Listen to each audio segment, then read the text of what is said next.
What does that sound, you ask? From the number one station, you come. Welcome to the Rec Show podcast, a show dedicated to beatmakers around the world. Kick back, relax with the host, Gldnmnd.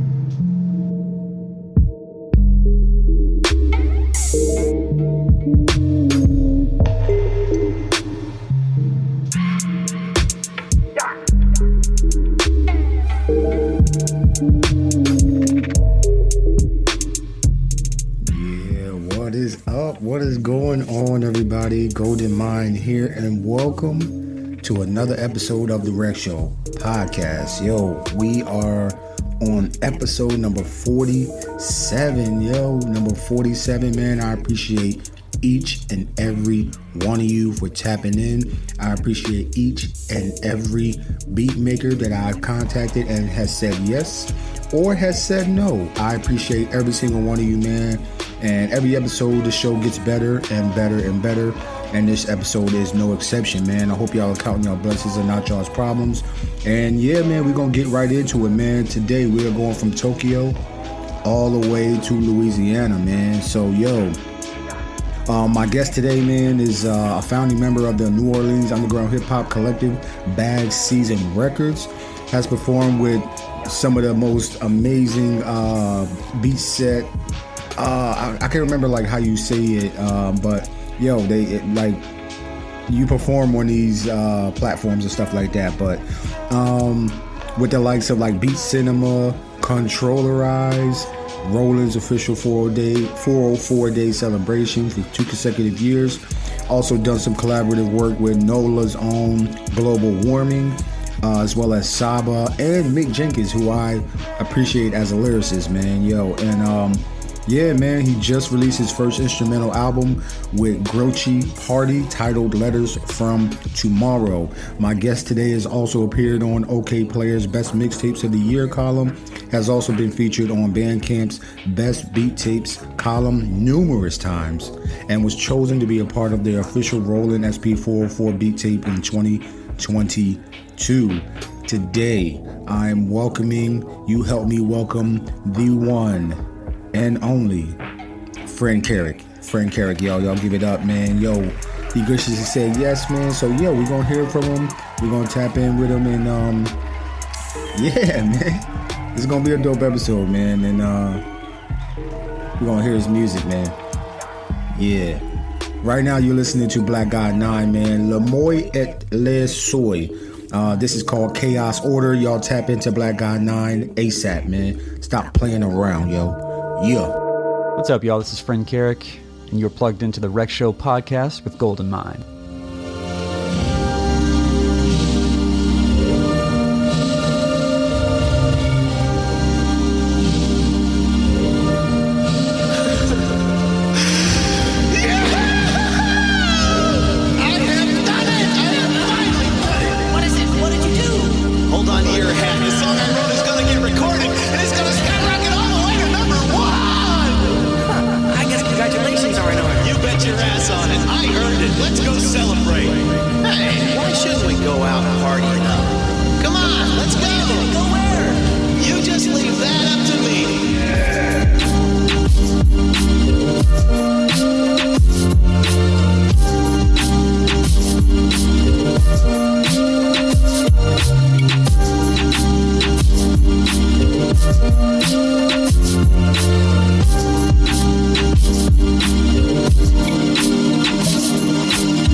right now you are listening to Zero, and the track before that was called In and Out, man. Yo, you are listening to Friendkerrek, Grilled Cheese Party Favorites Volume 2, Letters from Tomorrow, man. Yo, so let's get right into the interview, man. Friendkerrek, welcome to the show. Yo, for the B-heads of the internets, please introduce yourself, where you're from, what your name means, and then, how your name was created, and any associated collectives that you might be a part of as well. I mean, we're going to find out anyway, you know what I mean? What's up, y'all? My name is Friendkerrek. I'm based in New Orleans, Louisiana. My name is based on an old internet cartoon, and I'm not going to say more, but the name was chosen because I knew that no one else would ever have it. So when you Google it or search it on the internet, there's no mistaking. I'm the one that's going to come up. So yeah, you are the only one that's going to come up. Yo, y'all get your Googles on, man. Yo, so that brings me to my next question. How did your journey begin in the music sampling world? Who in your family put you on to certain types of music? And then what's that one moment that sparked your interest into making your own beats? And hey, you know what? Let me throw in another one. Can you name a beat that sticks out in your mind of the greatest of all times? Like, because I know everybody got one. What's one of those beats? The easy answer is like my cousin, who is a musician and made a lot of electronic music. He gave me my first DAW when I was probably when I got my first laptop. So I was probably around 14, 15. He gave me Sony Acid on PC, and that was my first sort of exposure to a DAW and to computer music. And then as far as sparking my interest in making beats, I kind of arrived at sampling first, and also experimental music, field recordings, and stuff like that. So I felt like sampling was hey, I'm hearing sounds in my head that I don't know how to get normally. So sampling was kind of an answer to that. I was how do I actually make those sonic environments? I was really into jazz and 70s production, how they had the drum sound, how the sound of the room that they were in when they were recording, that kind of stuff was really fascinating to me. I was obsessed with room sound and stuff like that. And sampling was a fast track at the time for me to get to that sound.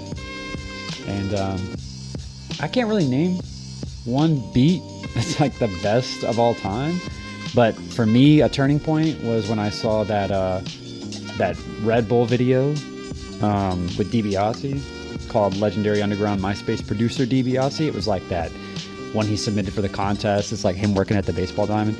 The beat in that was a moment where the course of my life and art changed. Because hearing that beat, I was just I'd never heard anything like that before, and it just sent me down the path of that whole LA beat scene, and just the SB404, everything. That was the tip of the iceberg. So to me, that's maybe not my favorite beat of all time, but probably the single one that's most influential to me if I had to choose one. Yeah, shout out to DiBiase, man. Yo, if I can get him on the show, yo, life goals, man. Yo, listen, so that brings me to my next question. Can you recommend some must-see, read, or listen to items for my listeners on their journey in beats music? And then it can be a documentary, a book, YouTube tutorials, or a podcast such as this one. You know what I mean? So I make YouTube tutorials. You should watch mine if you use the SP Sampler series, because I spent a lot of time and hard work making videos about the SP555, because there weren't really good videos out there, and it had a lot of features that I hadn't seen anyone talk about. Okay, haha. But in actuality, other than that, I gotta go get a couple books, but I know which ones I want to recommend. Hold on.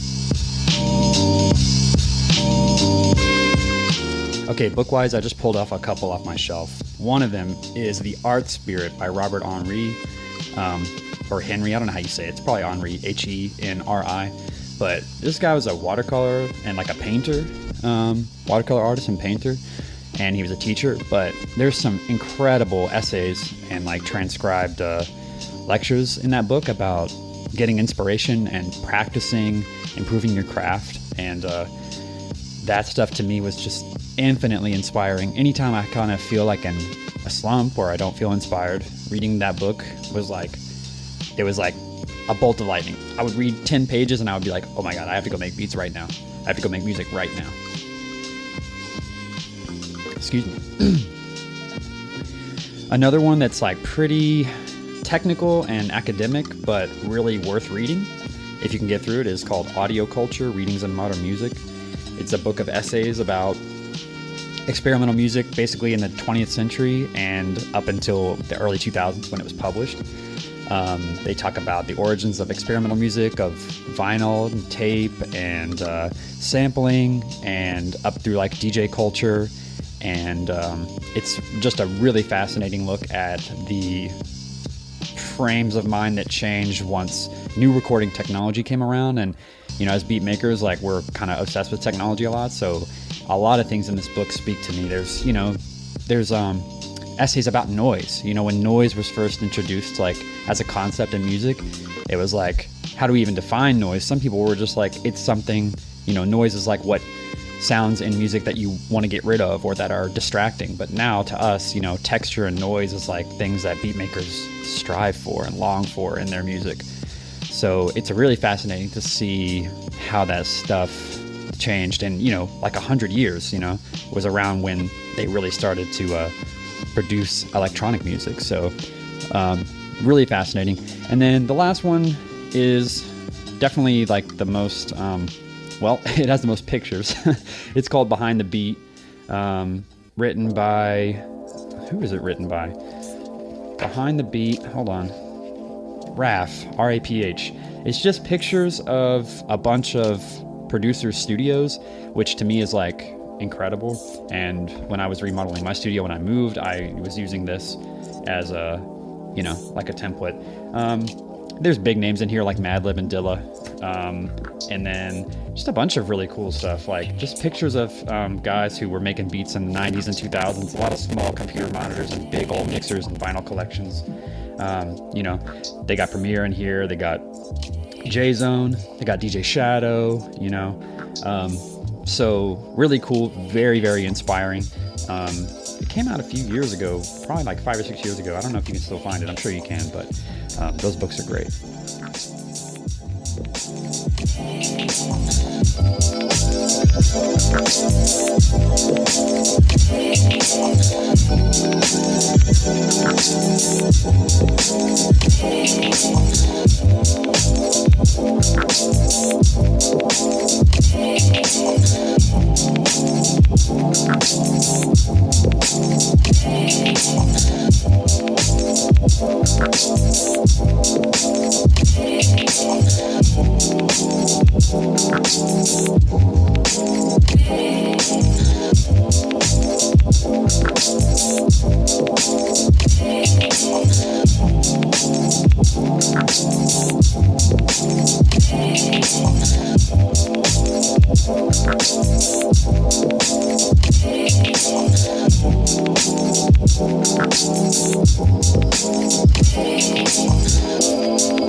doing research for the show, man. I'm gonna put all the links in the description of the books that you recommend, and then also your YouTube channel as well, man. Yo, those are dope books, man. So I'm gonna have to up my library, man, of books, man. But thanks for the recommendations, also, man. So that brings me to my next question, man, which is from your social media content. You use a KP3 Chaos Pad, a Roland SP404, SP555, which I've seen you perform with.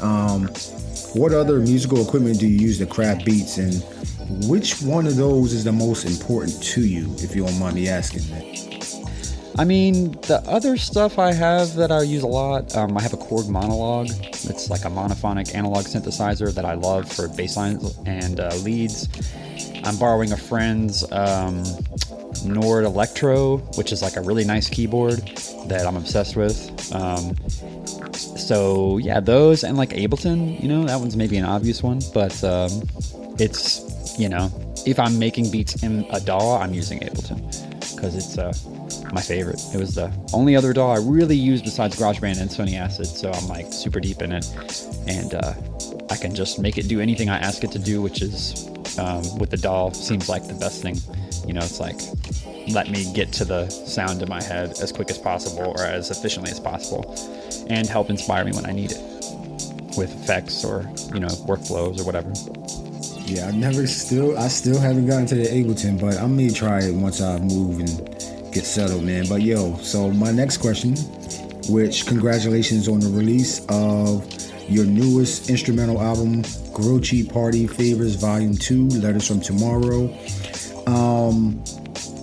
Can you tell us how that album came together, and then what your muses and inspirations were when you created them?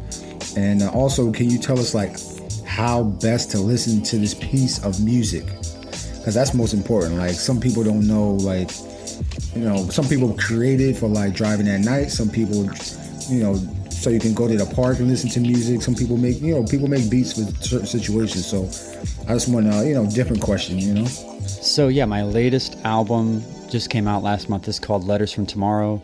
It also goes under the name Gldnmnd Party Favors Volume 2. This album, the story actually for it is kind of crazy. So it's via the label Gldnmnd Party. That's who's, helping out with the vinyl. And that game basically came together because in 2020, or 2021 actually, the years are just blurred. But in 2021, I was part of this battle, and it was like Team 404 versus Team Koala. And it was judged by DiBiase and Eloquent and Remy from Koala Beatcast. Shout out to y'all for putting that together. But basically it was I think it was 12 on each team, all SP404 users and all Koala users. And then we had matchups one at a time. I remember I was going up against formerly known as Low Tech Beats. And I made this crazy, really hard beat on just the SP404 SX. And Team SP did end up losing, but I won my matchup, just for the record. But so Mark from Gldnmnd Party heard that beat, just because I put it on social media, like you do, and was like, this beat is crazy. We have to do a project. I'm doing a series. I'm launching a series of instrumental albums. Gldnmnd Party's a rap label mostly, but I want to branch out into instrumental music. And I'm hearing this beat. And I had met him a few years ago because he used to live here in New Orleans. He's like, send me a bunch of stuff. So that was basically how it started, with just that track. And that track's called One for the Team. And, I had to put it on there on the record because it was so,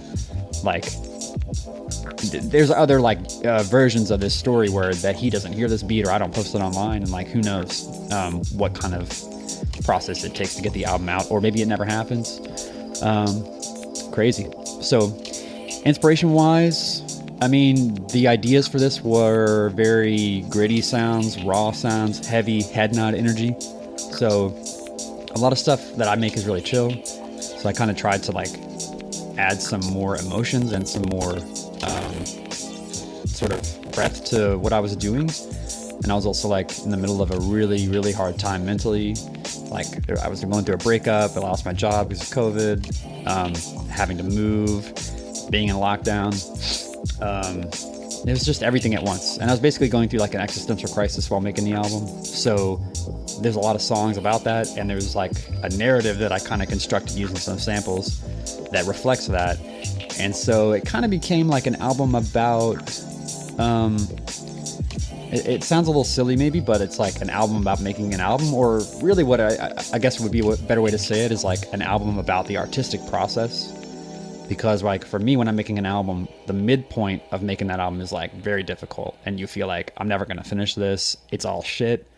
And then when you finally finish, hopefully, it's something that you can be proud of. And so I chose the title "Letters from Tomorrow" because I wanted it to be optimistic. And I was, even though I know it was like really struggling at that time, I knew that I was going to finish the album and it was going to be really good. So I needed it to be like optimistic from the future so that it would help me push forward and, continue to grow and continue to work hard. And the album came out great.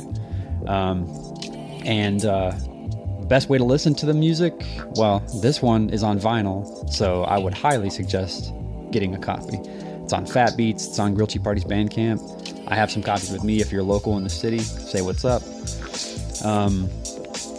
But yeah, yo, I'm gonna leave the link to the album in the description of the show, man. So all y'all gotta do, man, wherever platform y'all are listening to the show on, just go to the bottom, look at the episode description, man. The links are always gonna be in there, even on Bandcamp, man. So yeah, man, yo, shout out to DBRC, shout out to Remy, shout out to Eloquent for that Koala SP404 battle, man. I had the pleasure of watching that and had quite a few of those participants on this show also. So thank y'all, man, for doing so. Yo, that show was amazing, man. Ultimately, T Key wound up taking that one, and for good damn reason, man. That shit was fire, man. Yo, so that brings me to my next question, man. Like, 4 pillars of hip hop are DJing, MCing, breaking, and graphing.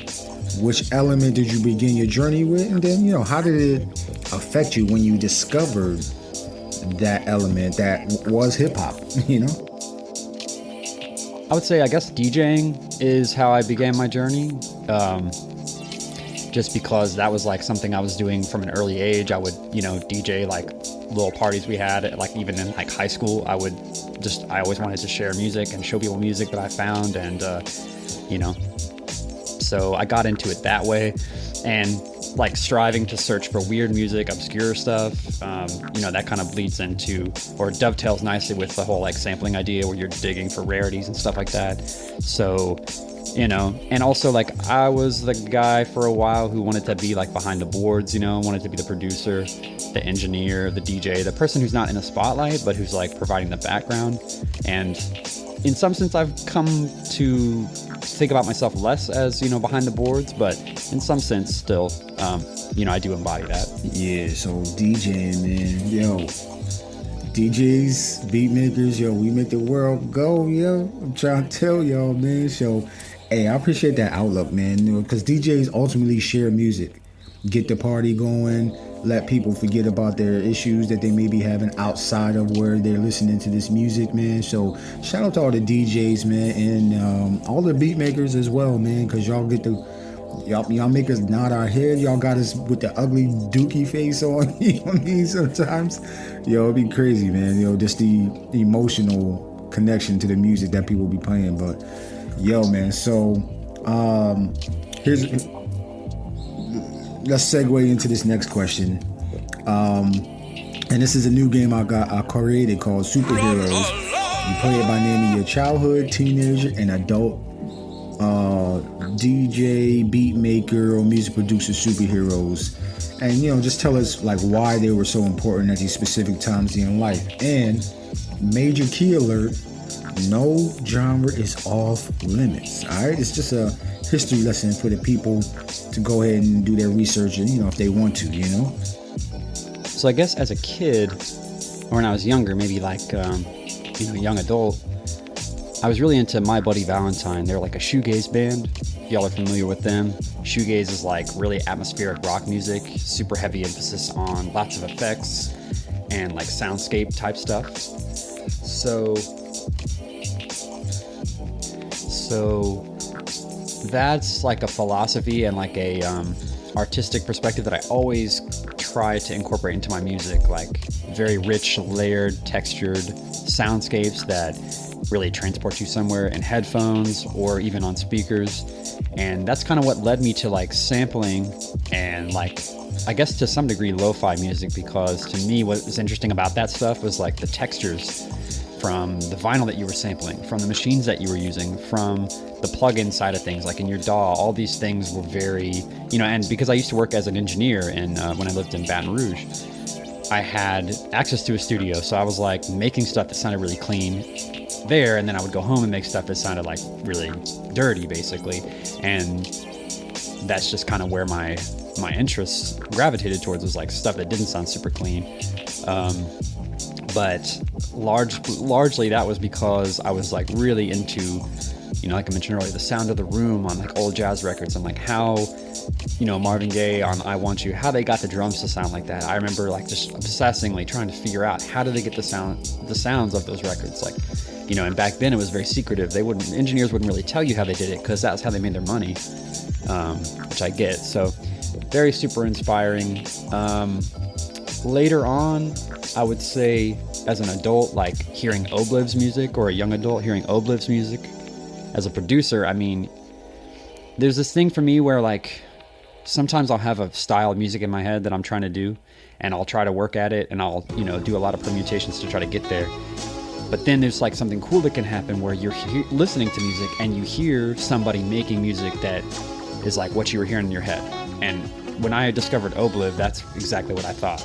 Like the way he was using the SP404, the way he was chopping up like 80s boogie and funk and gospel music was like what I was trying to do without realizing it. But it's not like discouraging. If anything, it's encouraging, because you're like, oh, these sounds exist, and like, maybe I'm not doing like something that's 100% novel, but what I'm doing, there's like there's context for it.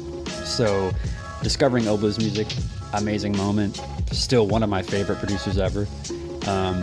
And before that, even, it was like discovering Madlib, discovering somebody who had really good taste, who had a tremendous work ethic, who worked with rappers but also had a solo career, who had done it every day and just was like super dedicated, and just made good loops. Like when I first started producing, it was like, oh yeah, you can make dope beats just by making good loops. And now I've expanded past that mindset, but at the time, that accessibility aspect of it was very important to me.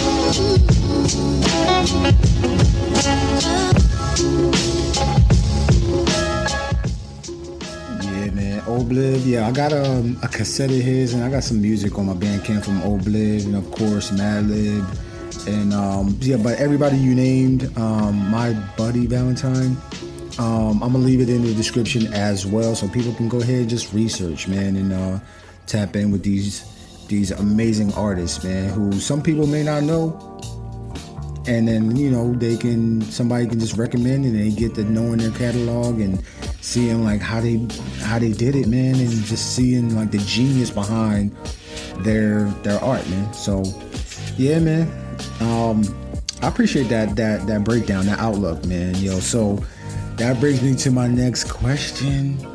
What is Bag Season, bruh? Bag Season Records and the artists associated with it, like who, and after you answer that one, like who should my listeners be on the lookout for with the beats from Bag Season Records? You feel me? Bag Season is a producer collective and label based in New Orleans, Louisiana. Myself, Afka, Wino Willie, and Delicious Beats. The four of us, a few years back, probably 2018, I think, formed officially after meeting and like getting to know each other and having a lot of successful collaborations and throwing shows.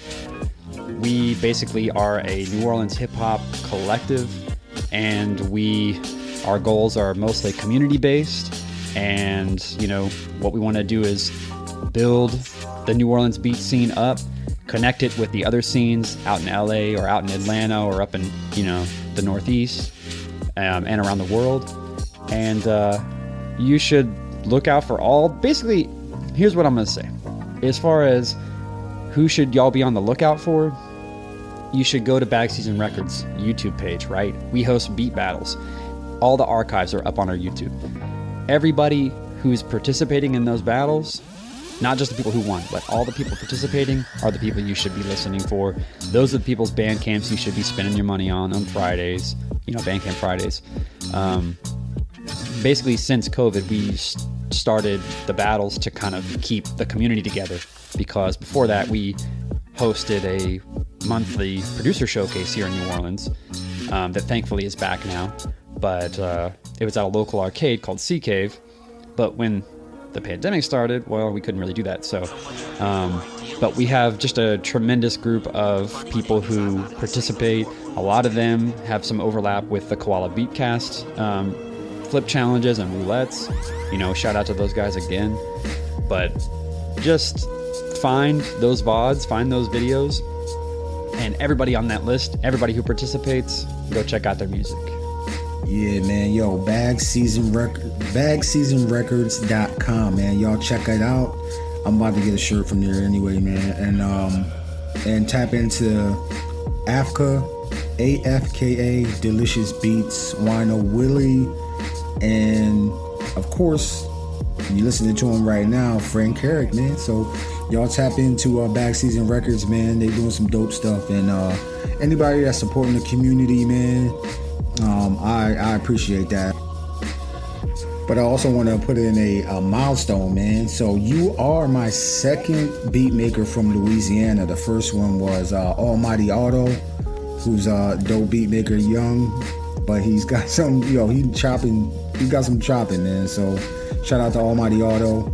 What I did want to ask you is, can you tell us what the beat scene is like in New Orleans, Louisiana? Are there any beat makers we should be on the lookout for, in your opinion? Give us your take on the beat scene from Louisiana native's perspective. You feel me? The beat scene in New Orleans. I'm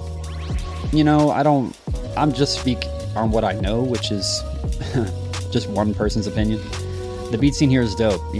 We try really hard, like I said, to provide a space with Counter Sessions, which is our producer showcase, where anybody can come play.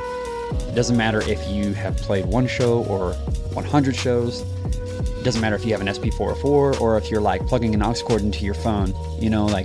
That accessibility is something that we always strive for, and just building community and having a place to come play your music and test it out on some speakers and get some feedback and network.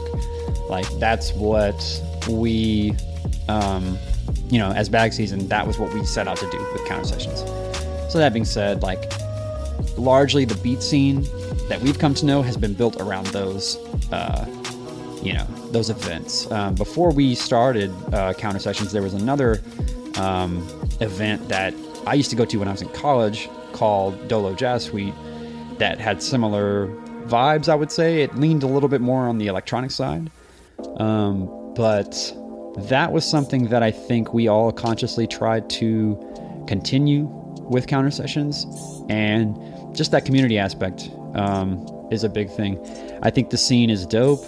I think that, probably like everyone, I wish that it was bigger, and I wish that the city, I wish we were getting booked at bigger places, of course, because I think our music is incredible, but I also understand beat making is kind of niche.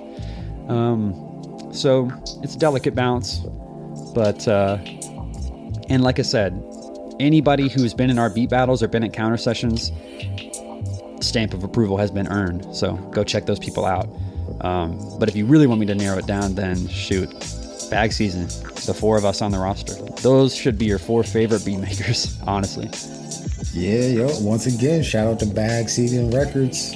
BagSeasonRecords.com, man. Check them out, man. Links is going to be in the description as well, man. And, bet, man. Yo, I appreciate your output on this. So, and my next question, I always ask this because I need other people to understand, like, this is a thing that's happening. So if you can get in early, that it's better for you, whoever the listener is, whoever the beat maker is, music producer is, and they want to get started on it, they should. So, you know, how do you think beat makers can benefit from emerging tech such as Web3, cryptocurrency, blockchain technologies? To be honest with you, I feel very conflicted about crypto and blockchain stuff.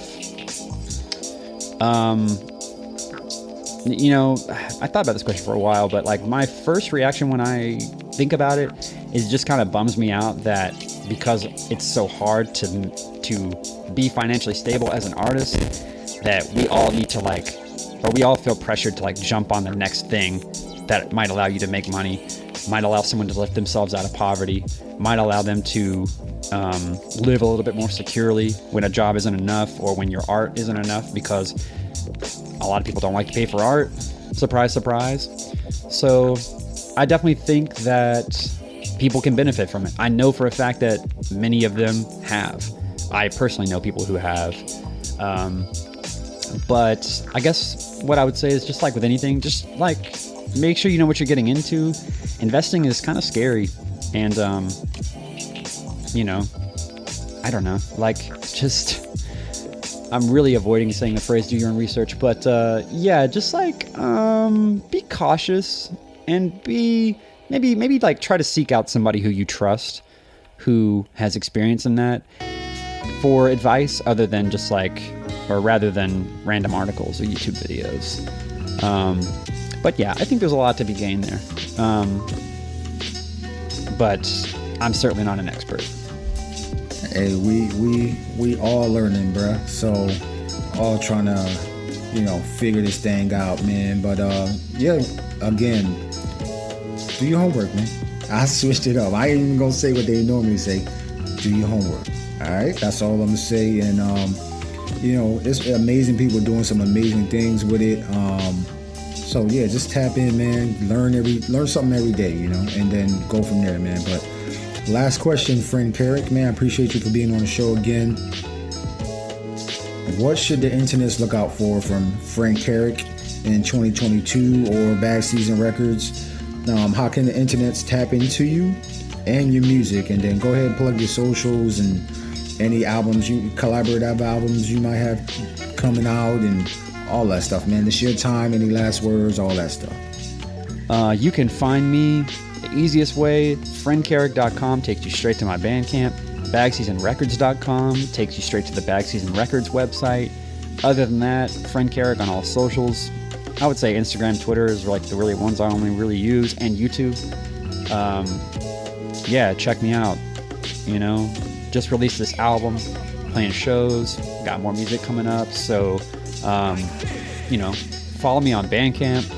That way I can send y'all messages, and when I release something new, you'll get that. And yeah, thanks for checking us out. BagSeasonRecords.com. And look, I appreciate y'all having me. Really, I do. It's been a pleasure. So thank you.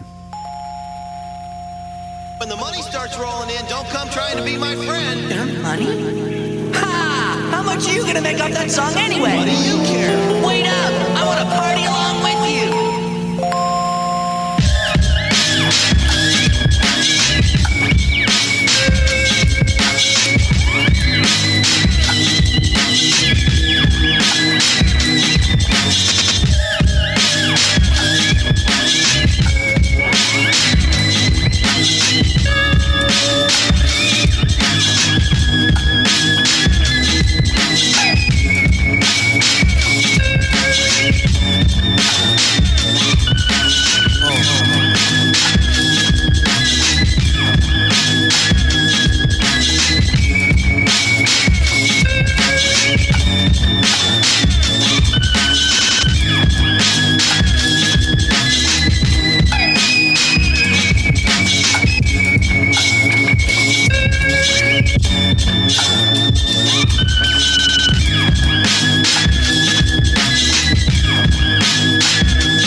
treat you to a dinner when my song royalties come in.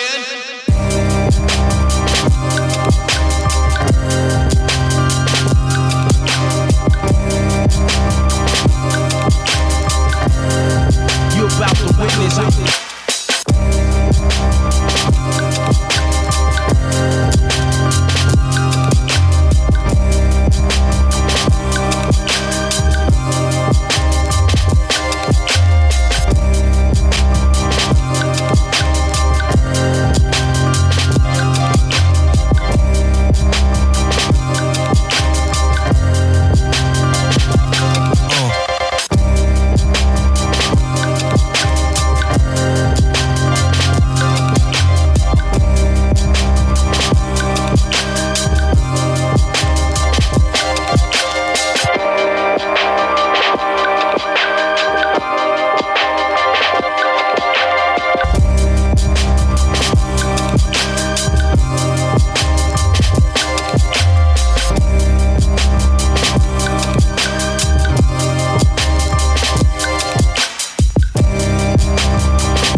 Thank you.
appreciate you, Friendkerrek. Louisiana, stand up, man. Yo, y'all got some dope, amazing talent. So yeah, I appreciate you for being on the show. Thank you for saying yes, man. Yo, much love, peace, and respect to you, to Bag Season Records, to every beatmaker out there, to every listener out there. If this was your first time, thank you for tapping into the Rec Show podcast. If you're a returning member, thank you. I really appreciate you, man. Everybody that's sharing this on their platforms, Instagram, TikToks, and Twitters, and Facebooks.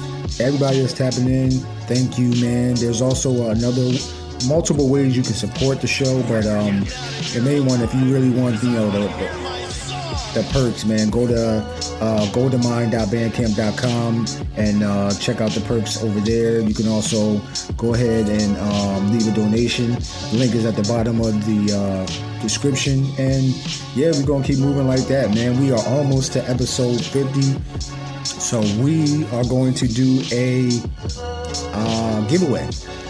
We're gonna give a giveaway off on episode 50, man. I'm gonna give y'all all that information probably this week, and then we're just gonna keep growing for the next 2 weeks until we get to episode 50. And yeah, I don't know, 1, maybe 2 people are gonna be the winners of whatever I'm gonna give away. So more details to come. Y'all stay tapped in, stay tuned, and yeah, I appreciate y'all, man. Make sure you count your blessings and not your problems. Y'all have a good weekend, man. Basketball season is on, so I know everybody's been looking at their playoffs looking crazy. Brooklyn, y'all out of there, man. Y'all get the fuck out of there, man. Y'all defense sucks. Get out of there, man. Yo, looking straight garbage, yo. You know what I mean? Looking straight garbage. But yeah, man, yo, y'all enjoy the rest of your day.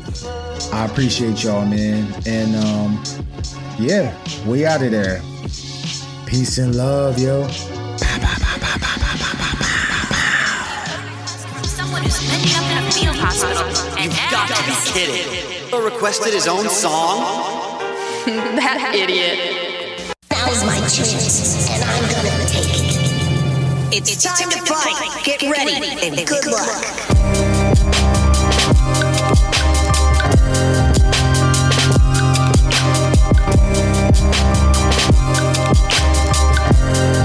You about to witness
Yo, this is Cord and Jock. You're checking out the Rec Show with my homie Gldnmnd. These lights represent every living person on the planet.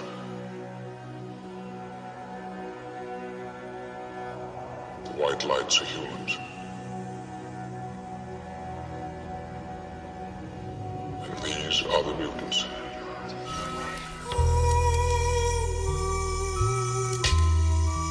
They tell like younger kids or other producers like that's cheating. You can't really be separate, but bruh, like when it comes to this producing shit, you can do whatever you want. You've been listening to the Rec Show podcast. Be sure to subscribe, like, and leave a comment. Remember 3 things: believe in your music, take care of your mentals, become the best version of yourself. Until the next one, Gldnmnd signing off. Peace and love, yo. To be the best, you got to work overtime. To be the best, you got to work overtime. These young boys getting better. like the NBA when you can retire. Like this is, you have to keep going.